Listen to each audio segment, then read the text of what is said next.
What's up, everybody, and welcome in to the special Good Karma Wrestling along with CJ Taylor. I'm Jonathan Hood as we give you part two of our breakdown of the Mr. McMahon documentary that was on Netflix. We ask you, by the way, if you're just joining us live, whether it's on Facebook or YouTube or on Twitch, if you have not checked out our part one of the Vince McMahon documentary, go back into the archives, check us out on YouTube. We broke it all down for you on part one. But we're going to give you part two, starting with episode 4 and then the rest of the documentary here. Taylor, as always, appreciate the time, man. Thanks for coming on. I appreciate you for having me, sir. It's a lot to get into with these last three episodes. No question about that. And by the way, please leave your comments as we move forward here on our look into the Mr. McMahon documentary. I believe it was rated third or fourth this week on Netflix in the United States. So people are checking this out. And as we mentioned in the first episode of our breakdown of episodes 1 through 3, this is more than just for the wrestling fan. This is for people that just want to know about how wrestling works or Hmm. how Mr. McMahon worked as far as his upbringing all the way through why wrestling's popular. And so I think it's all encompassing. Everybody could be able to enjoy, watch with horror, Hmm. learn about Vince McMahon. Yeah, absolutely. This was a really well put together documentary, as we talked about on the first part. And I think for the average consumer, they may know of the name Vince McMahon, but like you said, they don't necessarily know about the business, about the industry. And this was just a real look into the man who portrayed the character, who is like the character, but not really. It's all these things. But the bottom line of why this documentary was great for me, Vince is on the record. He is giving thoughts and opinions about the business, the Monday Night Wars, just everything. And this is just something that it's never been done before, and it's completely different from any other type of documentary, unauthorized or whatever, about the WWE and about Vince. Yeah, for those that say I knew that, I knew that, I knew that, that's not the point of it. The point is that there hasn't been magazines or multiple newspaper articles about the history of Vince from childhood to where he is right now because he never Mhm. went on the record for it. He's working. He didn't have time to reflect in the past. Yeah. Now, for a couple of years ago when this was filmed, had plenty of time to talk about what's going on in WWE. Because Hmm. if we don't get this documentary, he never talks about how he openly cheated on his wife, or Hmm. never talks about his relationship with Shane, or his father, or his mom. So it's Hmm. all there. And again, we had part one. This is part two as we review episodes 4 through the rest of the Mr. McMahon documentary. So we pick up with episode 4, and Vince McMahon loved Dr. Jerry Graham. Now this predates me, CJ. I know you think I'm 90 years old, but this predates me. I know who Jerry Graham is, but just think about it. Think about Vince McMahon's mentality as a child watching wrestling or growing up in the business. He sees Dr. Jerry Graham and he thinks that he is the shit. A guy that takes $100 bill and sets it on fire and it lights his cigar. And just like he drove fast cars and he was all this guy. So he liked the guys that were edgy. He was a fan of the heels, and Dr. Jerry Graham was one of them. Hmm. And that is, I don't want to say rare, but usually kids that grow up watching wrestling usually cheer for the good guys. So Yeah. when I was a kid, I was cheering for Dusty Rhodes and Ricky the Dragon Steamboat and all those guys back in the day because the Ric Flairs of the world cheated, and you didn't like to root for the bad guys. It's only when you get older and you start to get more edgy that you start to root for the heels because they look and feel cool. So for Vince to like like this guy, as a young child, again, kind of gets more into his psyche and what he really wanted to be and who he wanted to aspire to be and who he kind of gravitated to, as a person. So we go to the Montreal Screwjob, and this is where Vince became hated. For many, many years, Vince McMahon was just the announcer, as far as the fans were concerned. He was just the Mhm. voice of WWF, WWE at the time. And so Mhm. this whole Montreal Screwjob opened up a whole world for Vince to be able to be what he's always wanted to be. He always wanted to be a wrestler and a character, and he certainly Mhm. became it. He just kind of fell into it. The WWE Attitude Era started with, I think, Shawn Michaels and Bret Hart. Michael suffering, stuffing his shorts with gauze to make his penis look big, all this kind of stuff. That's all part of this attitude. And with again, we talk about Jerry Graham, the guy that Vince idolized as a kid. Well, he looks at Shawn Michaels, a guy that was a degenerate, that's doing anything he wanted to do, but Vince looked at Shawn as like a son, probably even Mhm. more so than Shane, because he looked at Shawn as like, boy, this guy's willing to do anything. I know he's a great wrestler, but also he's flamboyant and he's everything that I want to be, from Vince's standpoint. And so he let Shawn do whatever he wanted to do. Yeah, Shawn, and then by extension, Triple H, as the Attitude Era got going, and I think that's what kind of made the Attitude Era what it is. You just had a bunch of figures, a bunch of people who were headliners that really just went against authority, whether it was Shawn Michaels, whether it was Triple H, later on Stone Cold Steve Austin, just kind of those guys that no, we're not going to do things as usual. We're going to push the envelope. We're going to push the button as far as we possibly can. And I think Vince loved that. I think Vince loved guys who came back at him. I'm sure he can say some wild shit to, Shawn and, and Triple H and Undertaker and others, but I think he liked and respected the fact that they came back at him with any ideas or just crazy things that they wanted to do, to propel that era of wrestling, which depending on who you talk to, say is the greatest era, in the history of the business. But that's what Vince wanted. He needed that because I think by proxy, he lived through that. It's so funny about Stone Cold Steve Austin and Mr. McMahon. I can make the I can make the case that McMahon and Stone Cold Steve Austin, CJ, could be one of the greatest feuds ever. And it's Mhm, not even like Vince was on the road wrestling 300 days a year. It's just the mhm, idea that on television, which is so big for cable, that you see McMahon and there would be every week there'd be something different. Not necessarily McMahon in the ring wrestling, but just always a story, telling the story. And Steve Austin is kind of like Wile E. Coyote and the Roadrunner. Those guys mhm. going back and forth and back and forth. Yeah. And Austin was so big, and Austin 316 and the big signs that came across there. This history was made in Milwaukee, Wisconsin, of all places, right? He wins King of the Ring at the old Mecca. And Yeah. Austin 316 is born, and then the next day on Raw, people bring Austin 316 signs because it's all part of the Attitude Era. Austin was needed to break out as something, and just that promo he did with Michael Hayes saying, telling Jake Roberts, Austin 316 says, I just whipped your ass. Boom, just Mhm. like that. Sonically, he becomes a huge star in WWE. Yeah. And as with, all anti, authority heroes, you needed a great foil. And that's who Vince became. And like you said, that all started because of the Montreal screw job. Him doing that, taped promo where he was like, Brett screwed Brett. And Mr. McMahon was born. Yeah. The maniacal, tyrannical, billionaire who tries to control all the strings. And that was the perfect person for Stone Cold to really just set the Attitude Era on fire. Yeah. So you take a look at Mike Tyson appearing. And boy, think about where WCW was at the time during the Attitude Era. They're flying Mhm, high, flying high. And they're beating Monday Night Raw for 83 straight weeks. And you watch the WCW product at the time, you say, boy, they're doing really well. The NWO is getting over. WCW is getting stomped every time you look around. But mhm, people loved Hogan, Nash, and Hall. Those are the three guys. You throw X Pac in there as well, six, and he was very instrumental in there as well. But when Mike Tyson came, it was something completely different, right? It's like Mike Tyson, who's still viable, still interesting in the public. And it's funny how Stephanie McMahon's asking, what about the rape? This is before or after jail?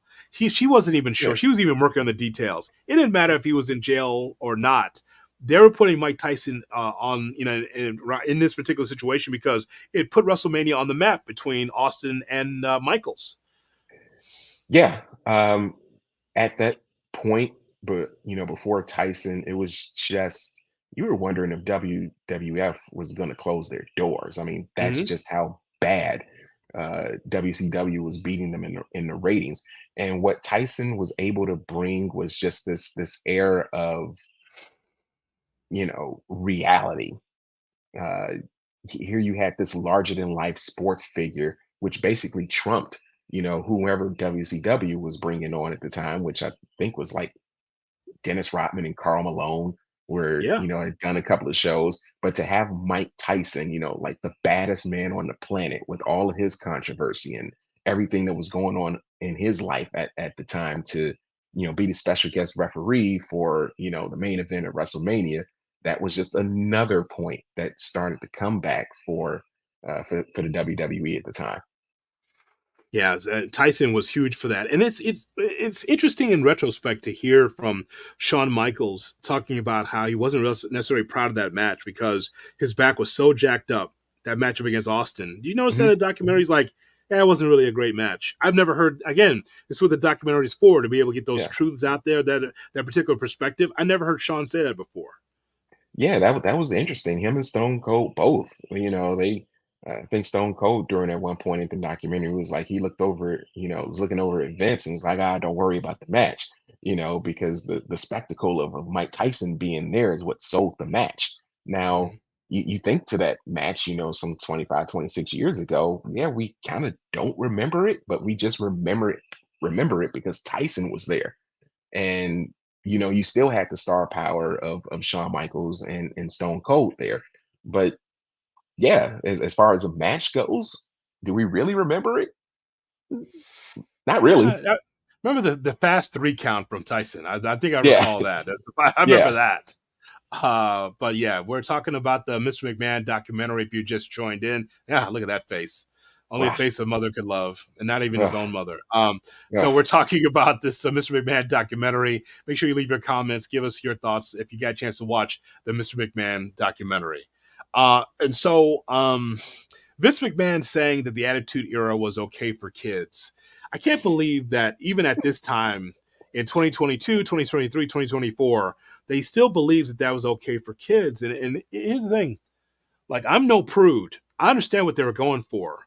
They were Yeah. selling sex. Vince Hmm. Russo was behind that. He wanted to have everything look like Howard Stern.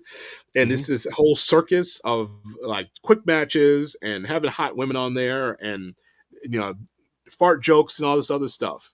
They wanted to do that. So to say that that was okay for kids, that was always TV 14. I don't know what he's talking about. I mean, they showed the clip of Triple H, trying to get a woman in the audience to like pull her shirt down like that. Mhm. You can't get any more risky than that. Uh, it was just for Vince to say that this was appropriate for kids or we're not selling it to kids. I mean, you were totally selling this, to 12 and 13-year-old boys because it was basically who was watching it. And if then of course you had the key demographic of 18 to 34 year old males, but you were Mhm. totally selling this to kids. Kids were totally watching this. And it, I don't for Vince to say that was kind of laughable and comical to me because how else were you going to rebound from the 83 weeks, that you were getting your ass handed to you by WCW unless you just completely just went out of bounds about everything? Yeah, it was bullshit and it was over the top. And by the way, it was a winner. He should never apologize for that. Like, we can look back at a lot of that stuff and it's lowbrow, but they're Hmm. trying to beat WCW on the other side. And of course, the way that WWE did business, this is the hue and cry from Eric Bischoff and WCW of saying, well, they can get away with that stuff, and we couldn't get away with this stuff here on Turner TV. So that's why they won the war. Now they won the war, WWE, is because WCW was awful, and they had no other trick besides rolling out Goldberg and the NWO. That's the whole problem, right? That's why Yeah, they lost the war. It wasn't because that Jackie could be damn near naked, or Miss Kitty can be bring her top off. It's not about yeah. that. It's just about that WCW could not find a creative way to get back on top after being up 83 weeks on Monday Night Raw. Yeah, and it's what the documentary spoke to as well. As you were, Steve Austin was established, Shawn Michaels established, Triple H was coming up. You had The Rock, coming up as well. The Undertaker was a mainstay, but you also, were building stars, something WCW wasn't doing. And like you said, they tried to ride that NWO train as much as they possibly could, and then it just got ridiculous, where you had NWO Red and Black, NWO Hollywood, NWO this, NWO that. And the actual young stars that they did have, the Chris Jerichos of the world, we're just looking at this like, so we're just doing NWO every week. We're just trotting Goldberg out there to have 4 minute squash matches. And, you think that's supposed to last for a 3 hour show? Keep in mind, Nitro was 3 hours. Yes, it And was. 90% of that was NWO or Goldberg. You weren't going to continue to survive when you could go over to, WWF and see all of these other stars. And Mick Foley is another one that really came up during that era as well. Vince did anything and everything he could to try to win this war. He doesn't regret a second of it, because it was his business, it was his life, that was on the line when these wars were started. So he would have done anything and everything to try to win that war. And kudos to him, because he listened to people, because usually, he's usually the man with the pen and Mhm. writing all these things, but he took input from Stone Cold and Shawn Michaels and all these other people, because they understood and had the pulse on the finger. Finger on the pulse, I should say. Be careful where you put your finger. Well, Um, still thinking so about other things. I think about Miss Jackie, and that's enough. Yeah, Stop thinking well, about Miss yeah. Jackie. Leave her alone. Okay. Make sure that you like, share, and subscribe to this show here, whether you're watching on YouTube or Facebook or Twitch. Please make sure that you like, share, and subscribe. We appreciate you guys checking it out. We just want to review the Mr. McMahon documentary. And again, there's a part one to this. Check that out. And this is the part two. It's available on podcast. Look for Under the Hood with Jonathan Hood on podcast, and also on YouTube. You can be able to watch what we talked about for part one. So we continue here and we talk about Owen Hart's passing away, his death, and so CJ with Owen Hart clearly was frustrated with the blue blazer gimmick because he Mhm, thought he was better than this. And we actually saw him better than this when he was taking on Bret Hart, the mhm, brother versus brother situation where he turned heel. Like, it was really good character development, but he was doing this whole thing where he's a blue blazer. And he dies at the Kemper Arena in Kansas City, Missouri. mhm. And we all know that it was an accident. But I think that the key to this, first of all, just it's gruesome. It's horrible that Owen had to die that way because he's so beloved by so many. But Mhm. then they show in retrospect, and again, this shows you where Netflix has a divide away from WWE. Where I'm sure if this is a WWE production, they're like, don't show Deborah and Jeff Jarrett crying before their match. Don't Yeah, do that. No, that's not. yeah. But Netflix is like, no, you need to have. We need context with this. Mhm. Just to watch Jeff Jarrett, who was so close to Owen, and Deborah McMichael, just so close to Owen. That whole thing, the tag team, and this how they were, their camaraderie that they had in the locker room, and to see him die, and then it's like, yeah, he's dead. Let's keep the card going. Just keep the show going. Vince couldn't even bring himself to say, in retrospect, I should have stopped the show. He still thinks today it was the right thing to do to continue the show in Kansas City. That was a rough moment. I mean, you talked to a number of people, um, that commented during the documentary, like his blood was still on the mat while the wrestlers were going out there and having matches. Uh, I would have stopped the show. And Vince tried to uh, cover it by saying, well, it was dark. The people didn't see the accident, so they didn't have an idea of what was going on. We didn't announce it, to the house crowd, that was there. But they knew something happened.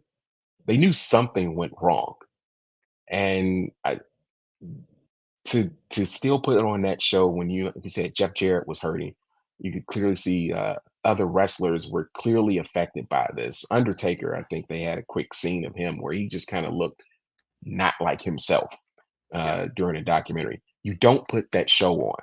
I think you, and then I think the other thing that Vince said was, "Well, if it was me, whale me out of there and keep the show going." Nah, sometimes you have to take a step back and look at the humanity of the thing, and that's just something that's always going to be a sour taste in my mouth, dealing with that whole Owen Hart situation because the show should not have happened.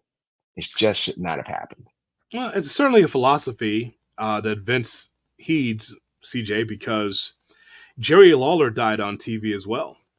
Well, yeah, You call this in Montreal, right? So he's yes, in a tag team match that involves Dolph Ziggler at the time, and Dolph Ziggler did the whole gimmick of dropping 10 elbows on someone's chest. Now Lawler has been wrestling for a long time, and he's had this situation in his career where he's wrestled and did commentary in Memphis. Like, yeah, hmm I just warm up, I wrestle, and then I go back to the commentary desk. He did that in Memphis. But here in Montreal, unfortunately, and people can go back and watch that, I'm sure, on YouTube or someplace, where Lawler wrestles, goes back to the commentary desk, and his heart stopped beating with Michael Cole, where you can hear him snoring. It was just a kind of a weird thing. I didn't know that that's a thing. So he's slumped over, and then Michael Cole says, we need to bring the EMTs, and they massage his heart and they revived him. But Lawler died. Did they stop Monday Night Raw? No, they had like updates. Michael Cole breaking from the heel character. Remember, he's a heel play-by-play hmm guy, and yeah, had to be able to explain Jerry's going to be okay. But did they stop the show in Montreal? No, kept it going with Lawler dying on the air. So this is commonplace for Vince. You have to keep the show going no matter what. yeah. That was another unfortunate moment where again that you really got to look into the psyche of a person that says, hey, let's keep the show going," where someone is like literally dying on air live. Died, yeah, died. His heart stopped. Yeah. So I mean that's just some. But again, I think this kind of again tells a story of who Vince McMahon is. That's why we're hmm reviewing this documentary.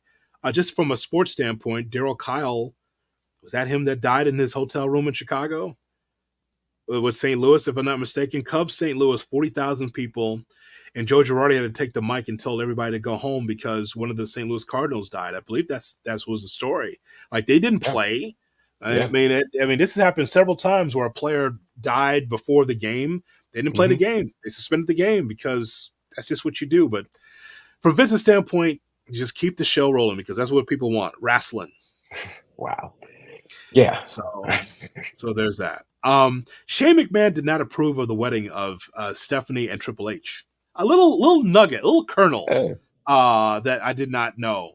It makes me wonder: is there heat still with Shane and Triple H in any way, or is everything cool? yeah, that's an excellent question. I guess we have And to find out on HBO Max in yeah, 2025. We'll find out then if there's any heat. yeah, that was an interesting little nugget right there. And as we kind of weave into Shane, Shane had some, issues with some of the storylines. He Stephanie saying that he was kind of the conservative one of the two, Mhm. um, where Stephanie had the more business mind, the more ruthless mind, willing to try anything and everything, to push the envelope. And Shane's like, well, let's think about this one, for a second. And Yeah. I think that perhaps probably led to the the relationship strain probably between him and his father. We should delve into that a little bit more since we're here talking about Vince and Shane. So Vince was hard on Shane, and when it comes to Shane and Stephanie, Vince was hard on both of them when it came to the business. But I think that Mhm. the folklore is that Vince says, well, Stephanie's more like me, and Shane's more like his mom, and I think that that's interesting. Shane McMahon, I think, had some outside the box ideas that could have enhanced or been able to expand WWE's business. Like, I don't know, buying the UFC. run by Shane McMahon. Like, I that was a nugget that I didn't know about, and irony is they end up merging with the UFC about a decade later. So, Yes. yeah, Shane had some good ideas. Did I freeze again? No, no, I'm just Oh, showing that okay. WWE and UFC. Yeah, that, I Hey, mean, because they actually work together. TKO. Hey, actually, you know what? You are frozen, sir. You are frozen. oh, You're a frozen CJ Taylor at this point. uh-oh. But yeah, but we can hear you though. You're All right. talking to Well, us. No, but we need to have that. We need to have that face and that picture going though, because um, but yeah, there's definitely a disconnect between Shane and Vince McMahon. That is for sure. But think about how business would have been if Shane McMahon is running UFC, if they bought UFC. From Vince's standpoint, Vince says, "Hey, listen, this is about characters and sports entertainment."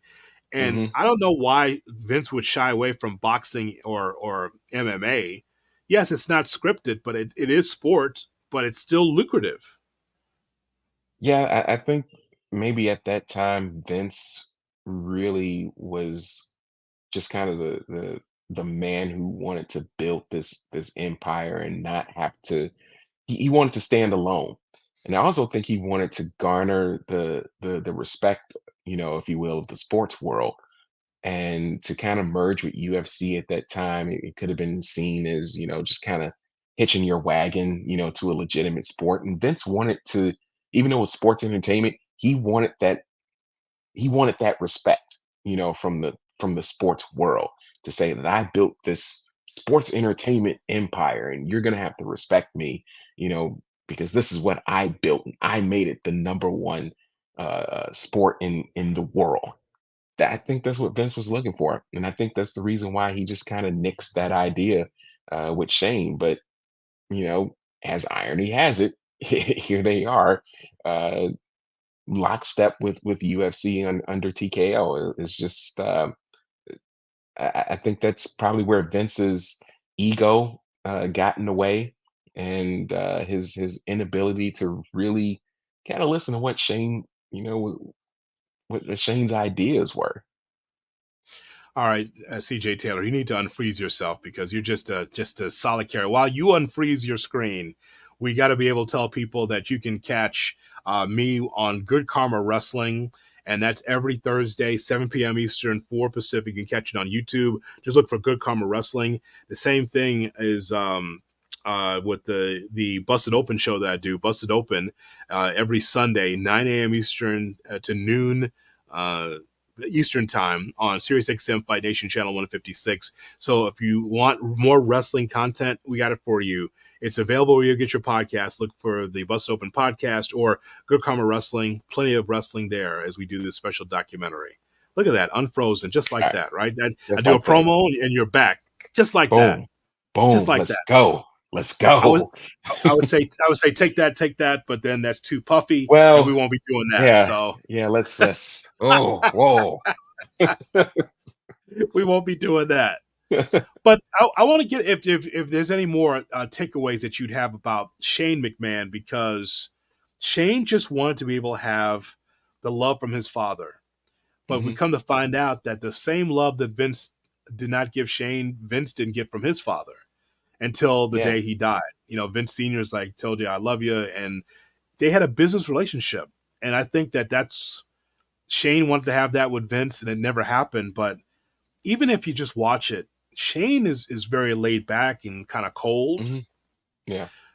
I think he has respect for his father for what he's done, but he's never been Hmm. able to get into the business and work with him shoulder to shoulder outside of wrestling together. Yeah. Him speaking about wanting to be the heir to WWE, and wanting to be the next in line, the next in succession, if you will, and him knowing, and realizing that, hey, it's not going to be me. That has to hurt, not just from a business standpoint, but here it is, you're trying to have this business and personal relationship with your father, and now you're not the person. You're not the guy that's gonna succeed. That has to hurt. That has to sting. And I think, you know, that really played a lot into some of the things that he did as a performer. Like some of the risks that he was taking was just unreal. Like eh, diving, 20, 30 feet off of uh, stages or whatever just for Yeah, a pop, just to, as he said, all I wanted to do was to get your admiration and respect, from his own father. Like some of the stuff he was doing, like the Kurt Angle one, always keeps popping up in my mind where, he literally got bounced up against the glass, but because it didn't break, he ends up hitting his crazy. head on concrete, all of that, just to get his dad to say, you know what, I'm proud of you. I love you, hell of a job, just anything. That's got to be heartbreaking. E- Even as, he's in his 40s now, or probably closer to 50, 50, yeah. still trying to get that admiration from his father. So yeah, you're absolutely right. Does he respect this? Does he respect Vince? I'm sure, for the business that he has built, but does he also just look at it with just a sense of, I don't know, a sense of just disappointment, that he can't seem to really break through with Vince? That's just got to be tough. That's tough. And now the way that WWE and TKO is structured now, Shane's out of that too. Hmm. And it just, as we, fast forward to 2024, CJ, it's like you see Shane McMahon, with a picture with the Young Bucks, Shane McMahon with a picture of Tony Khan, and just makes you think that Shane McMahon's going to have something to do with AEW, which will be a complete full circle thing. Like he's someplace else and still in the wrestling business. He's just looking to just to be able to be respected. And he didn't have to put himself through all that hell with Kurt Angle and the Big Show, or whoever else he was wrestling for Hmm. me to give him his. I mean, he deserves his respect to me because yes, he did wrestle, but who knows what's between those ears from a business standpoint, what he could have brought to the table. WWE Underground, or was it NXT Underground, whatever it was, the Underground thing. Yeah. I think that was a Shane idea to have Hmm. more realism in a wrestling show. You could probably do better than that because we're supposed to be suspending disbelief, not have shoot Yeah. fights. I think we Right. learned from brawl, brawl for it all. I think we learned that shoot fights probably not a good thing, No. as you recall. Yeah. No. No. It's not a Having good real thing. fights in the ring, so Yeah. probably not the greatest idea. Yeah, but you do have to appreciate Shane for wanting to, take that risk and, like you said, think outside the box, think of new ideas that can always, keep pushing the envelope. But it was just something that, Vince just kind of looked at and was just like, my ideas are better because I'm Vince. Yeah. Well, we appreciate everybody checking out our special podcast as we talk about the Vince McMahon documentary. Please leave your comments below. We'll be wrapping up things soon, so we want to get your comments in. If you got a chance to watch the documentary, we'd love to be able to answer your questions or get your thoughts about it. Don't forget, we have a part one that's already on this youtube.com, Under the Hood with Jonathan Hood. Go back to part one if you missed it, and check out what we have in store for part one. But as we continue on here with part two, um, Donald Trump and Vince McMahon.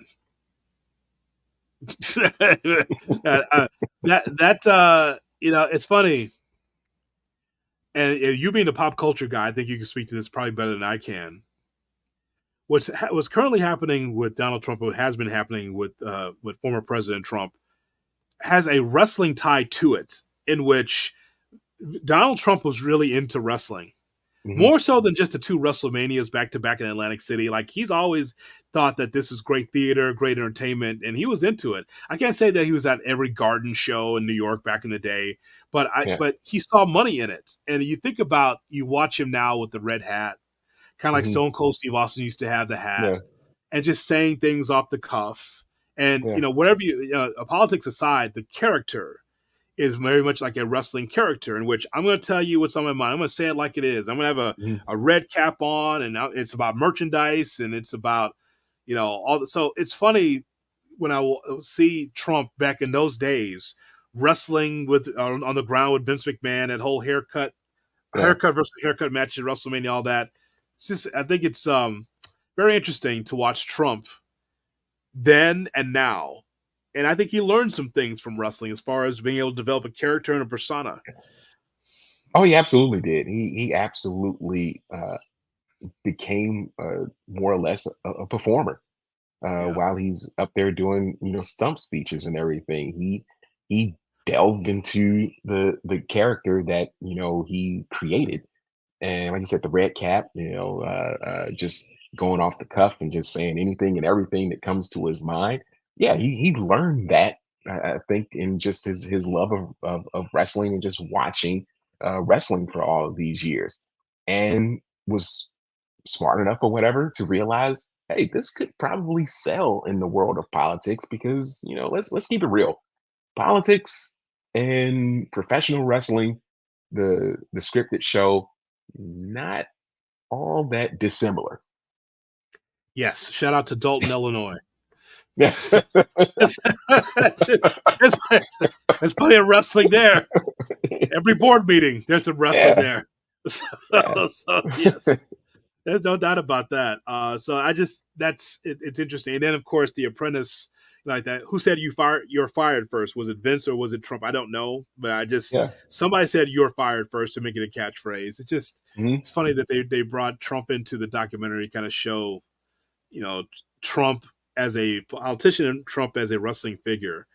Yeah. Um, let's see the Chris Benoit story. Well, you can't have wrestling without tragedy, man. So. Yeah. Okay, let's give WWE a break in this instance.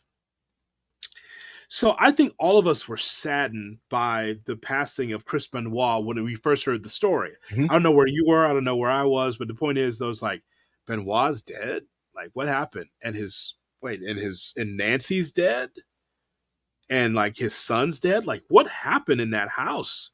Oh my god! So from the WWE standpoint, and I remember the timeline like it was yesterday. Mhm. They did a special 3-hour show to celebrate the life of Chris Benoit because there was no details about the murders that happened in there. There was like, and McMahon had to come out of character. Remember, he was supposed to be dead, blown up in a limo. He came out of Mhm. character, and I'm Yeah. sure that was shocking to some people. Like, I thought Vince was dead in that limo. No, he's in Corpus Christi, empty. And here's the thing: no crowd. Mhm. No crowd. It wasn't like the next night after Owen died where they had a crowd. Yeah. They said no show. They might have learned from what they've done in the past. No crowd. Vince there standing in the ring with the mic talking about Chris Benoit. And so on the surface, like were like, oh my God, Chris Benoit and Nancy and what happened? And then the next night, they come to find out that Chris Benoit killed his wife, killed himself, Mhm. killed his son. And then McMahon had to come out the next night and say there will be no more retrospective about Chris Benoit.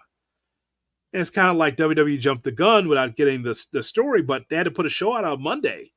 And so I give them a break, CJ. I give Yeah. them a break because they didn't have the details. But I remember the next night, Vince was like, "We will." I don't know if he said we're gonna like wipe the history or the memories of Chris Benoit, but he did make the statement is like because of what we know about what happened, we will no longer bring his name up. Yeah. That was a surreal moment in time. Was I kind of remember where I was when I heard that Monday, about the death of Chris Benoit, and it's just like, wow, okay, he was a fantastic wrestler and probably one of my favorite wrestlers that were kind of undersized. But he was just such a terrific performer in the ring. So you're kind of like everybody else on that Monday night. Like, yeah, let's kind of give this man his flowers, if you will, until the details of everything came out, and Vince pretty much had no choice but to completely scrub him from any record books or just the history of WWE, because just the graphic, horrific details of how he murdered his wife and son, and then himself. The fact that I think that was like a 3-day ordeal where the murder suicide happened. Hmm. Just to kind of go through that, and again, Vince just had no choice. He had to just like scrub his history clean at that point, and then we get to the CTE stuff, and it just kind of all you know did away with all the kind of the goodwill, if you will, that we gave WWE for kind of trying to handle that situation correctly. And all right, Vince decides initially not to listen to the science, because no, Chris Benoit just went crazy. It couldn't have been the dozens of concussions he probably suffered over the course of his career, that Hmm. led to the CTE. No, he just went crazy. I mean, this is, I think, if I had the timeline correctly, hadn't they talked to Chris Nowitzki Hmm. about the specialist about chair shots Yes. and CTA? This is all right. So they already talked to him about it. So they brought him in, Chris Nowitzki, to talk about CTE and talk about brain injuries and stuff like that. But still, Vince does not believe that it was CTE, because if he says that, then what about all the wrestlers? There's plenty of Hmm. them, I'm sure, that have had plenty of concussions, have had CTE. Yeah. So it just, I don't know. I give them a break on that one end, but you talk about the CTE, the same CTE that Stone Cold Steve Austin doesn't believe in. We learned that in the documentary. Does not believe in chronic, brain injuries or that, because he was dropped on his head by Owen Hart once. So that he had one concussion apparently in WWE, just one. Not. Never mind about all the chair shots he took on a regular basis on Monday Night Raw. Yeah. That could have also had concussions where he saw spots and saw darkness and that stuff. Now Hmm. he doesn't believe in CTE, which is crazy to say in 2024. Yeah, that was one of the wilder statements in that documentary. Another wild statement was Undertaker initially getting pissed that Vince was going to ban chair shots. This is part of the industry. It's a time honored tradition of chair shots. Like, Who what says are we that? doing? What are we doing? Really, you're gonna be mad at Vince over chair shots, even though that'd be, gets safer for everybody. Now, listen, from Undertaker's standpoint, he's thinking, "Hey, man, I see the chair coming. I'm gonna put the hand up. I can Yeah. protect myself." That's not for everybody. Everybody can't protect themselves. Yeah, and not only that, you have some lunatics that's going to be like, "Yeah, give me the headshot. Give me the headshot with the chair." I've known wrestling for a long time. You don't get any more bonuses for taking chair shots, CJ. No, you don't.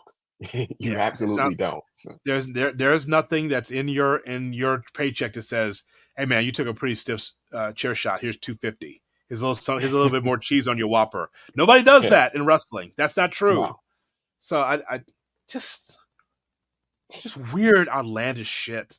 yeah, But this is the mind of a wrestler, though. It's the minds yeah. of wrestlers. I don't think it's like, I don't know if you get those wrestlers today in 2024 saying that stuff, but I'm just, but from an old Well, school like Steve unless you're Austin and Jack Perry. Undertaker. Well,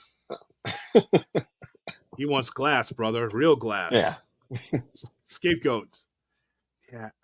Undertaker loses at WrestleMania. Don't know if they delved into that enough of why that was the case, and I would have liked to hear Brock's thoughts on that as well. yeah, I would have too. The other interesting thing that I got from that was Vince once again just saying, I don't know if he had a concussion. That was just shock of being told that he wasn't going over. Like, you can see that man's eyes literally glazed over from the first time I think Yeah. Brock hit him with an F5. His eyes were glazed over for the rest of that match, and that was almost what, a 30-minute match. Yeah. I don't know Yes. how Undertaker was able to finish the match. First of all, because that first F5 was pretty pretty brutal, and he didn't know where he was for the rest of that match. And for Vince again to be like, it was just post traumatic stress, or he was just distraught. No, that man had a legitimate concussion.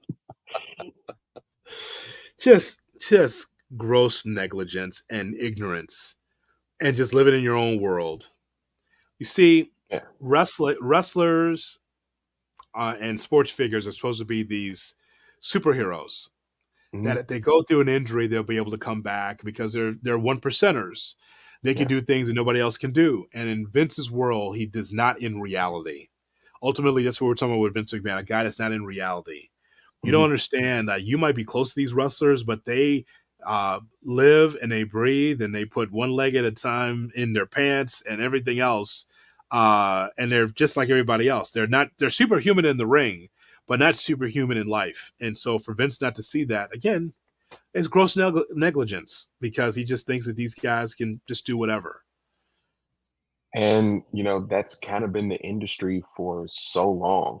I Mm-hmm. think in the early part of the documentary, I think it was either Tony Atlas or Bret Hart talking about, hey, we wrestled 300 days a year. We didn't have off nights, and if you were hurt, you still had to wrestle because you were just fearful of saying, hey, I'm hurt, I got a legit injury, that you just weren't gonna get paid. So that was just kind of the mentality and the mindset of the wrestlers who wrestled back in the 60s, 70s, and 80s and leading into the 90s. But I mean, fortunately, times have gotten better, and the health of the wrestler is seemingly a bit more important now that you do give these wrestlers some time off when they have legitimate injuries and just needing to take a break to kind of heal their bodies. Vince McMahon agreed to pay $12 million in hush money to four different women, according to the Wall Street Journal.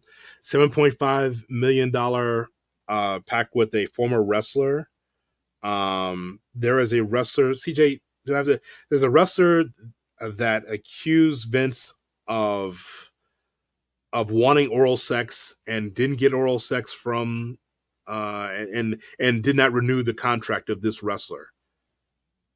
Am I? Do you have the name of the wrestler? I don't. I have this in my notes, but it says I wrote it down. Like there was someone that he wanted oral sex performed on him, and didn't renew her contract. Is that Ashley Yeah, Mazzaro could be. They didn't say her. I allegedly? mean, they talked about her, but they kind of wanted you to put two and two together and to say this is who that person was. They didn't name the person, but then they went straight to her situation and why she got out of the business and then ultimately committed suicide. It could have been her. Um, it, Vince was, for lack of a better term, a predator. Let's just call that what it is. He was a predator and used his power and influence to get what he wanted, whatever that was, whether it was you know uh, storylines that he wanted, or pushing himself physically and emotionally on some of the female wrestlers and talent that was in WWE, and that's just man, just a monster. That's the only thing you can really call him at this point. It's just a monster. Tell people that are watching about your blog, the CTJ report. Where can they find it? So they can find it, the ctjreport.net. My full review of the McMahon documentary just went up, I think, like yesterday. Mm-hmm. So you can catch it there. As always, I'll have my Sunday reviews of Bears games, good, bad, or indifferent. First 4 weeks haven't been that great though. Yeah. But yeah, you can catch anything pop culture, movie reviews, all that good stuff right there on the blog. All right, let's take a look at some of your comments. And again, we appreciate you guys watching our part two of the documentary of Mr. McMahon on Netflix. And let's see what we have here. Well, first of all, thank you, Mind of Murdoch, for checking in on the great content. Um, so, so there's always two sides of the story, and we're going to get into this.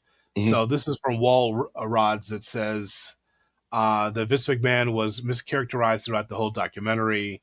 You get this sympathetic figure. Yeah. Okay. So have someone that's is saying that he's a sympathetic figure. Okay. So go ahead. What do you think? So I'm actually kind of glad the comment like this came up. So Hmm. this for me for to pivot straight to Bruce Pritchard, Yep. who I thought was the biggest, and I thought Hogan was a kiss ass. Uh, Bruce Pritchard has topped him. So Bruce Pritchard, I think it was either episode 4 where they were talking about the Attitude Era and the blending of the Mr. McMahon character and Vince himself. Bruce Pritchard goes on record saying, "Hey, some of these things that you're saying in these promos, you've said to me, personally, Yes. some real outlandish shit."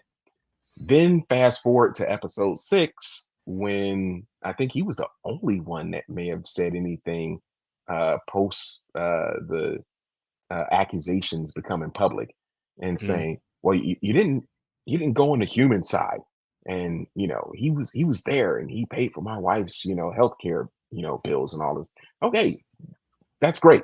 He paid for your wife's healthcare bills and made sure she had the best healthcare possible. That doesn't excuse the fact that he sexually abused numerous women during his time as the head of the WWE. You have to be able to take how you may feel about him personally and what he's done for you personally and start looking at the bigger picture. Bigger picture was for all the stuff that he's done to make the WWE great, he's also like a terrible fucking person. Yes. Yes. So, I mean, listen, everyone has a right to their opinion, but you don't have a right to the facts. The facts Yeah. is right there in the documentary. He's telling you openly that he has cheated on his wife many, many times, Hmm. openly. Um, Being able to have allegedly sex with people in the office where he works. That's not a sympathetic figure. Someone who's agreed to pay $12 million in hush money for 4 different women is not a sympathetic figure. It's just not. Again, you have the right to be able to voice your opinion and watch our show, but the idea that someone has done so many things that's wrong on the surface, and through the court system, no, not a sympathetic figure at all, unless you're an asshole. I mean, again, that's one side of it. And if you are, that's fine. But um, I know, just talking to wrestlers, talking to people that's been WWE that was in the 80s, 90s, and the 2000s, CJ, there's plenty of people that Hmm. say, Vince was great to me. Vince took care of my family. Vince made me a millionaire. I worked 300 days on the road, all this stuff. And you know what? I never have anything bad to say about Vince. But also, you have to take a look at the other side of it. And Hmm. this is a guy here that had created his own. You think he created his own wrestling company? He created his own world. And there's a lot of people in entertainment that we could say that create their own world. They don't like the world they're in, so they create their own world. Michael Jackson, you create your own reality. Hmm. And just saying that there's people that just like, I don't like the world I'm in. I'll create my own world. I'll Yeah. create my own world in which that people could use the verbiage that I use. You can't say belt. That's the belt that holds up your pants. You got to say title.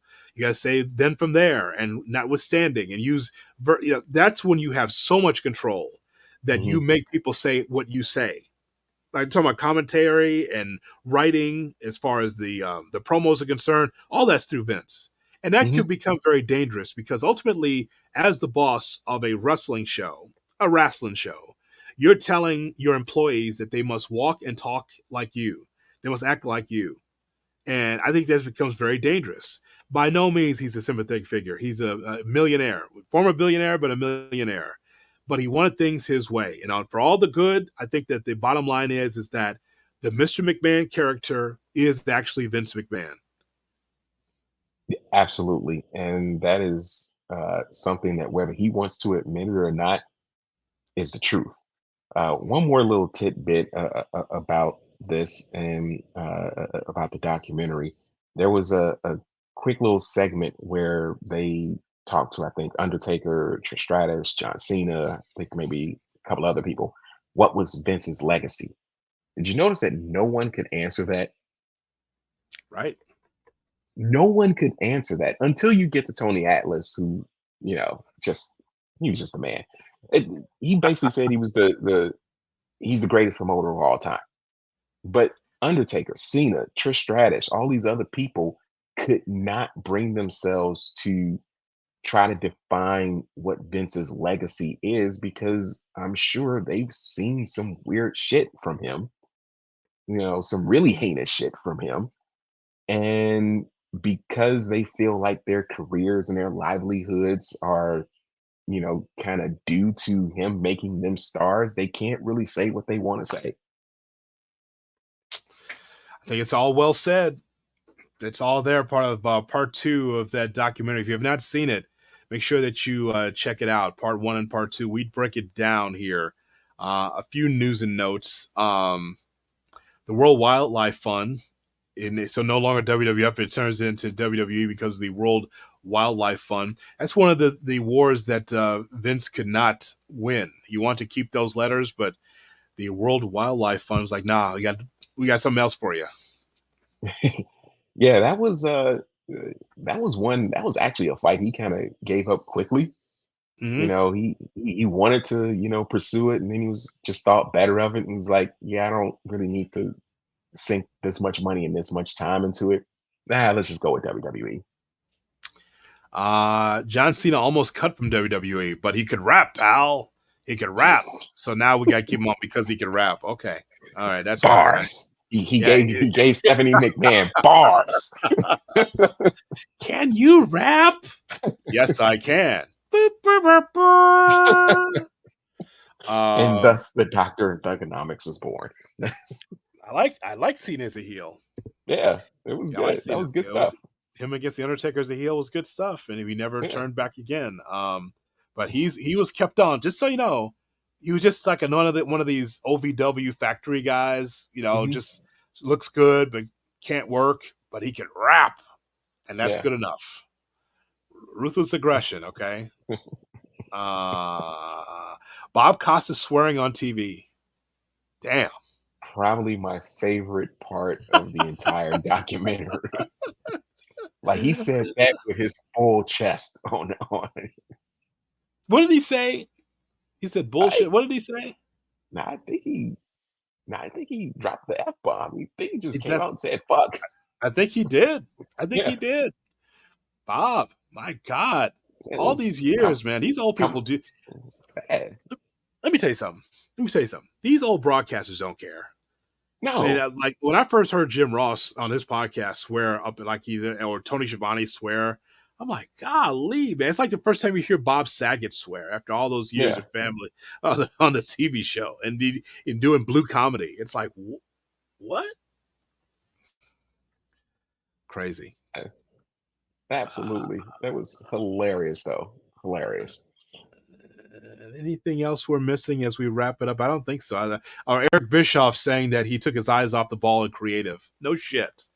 You took your I eyes off the mean, ball in creative. I mean, no wonder. And that's why WWE dominated WCW after that 83 weeks. He took his eye off the ball. You think that you bring a Harley Davidson from the ceiling and you lay on and put a crown on your head, you think you're the king of wrestling? You think that's going to last? yeah, Crazy. he bought into his own hype. He bought into the character that he was portraying on the show and just thinking that he could coast, his way into putting WWF out of business and not really understanding the type of uh, ma- just the type of maniac that Vince, is and was going to go to any and all lengths. You just thought, oh, I'm going to keep it on cruise control now because, I got this.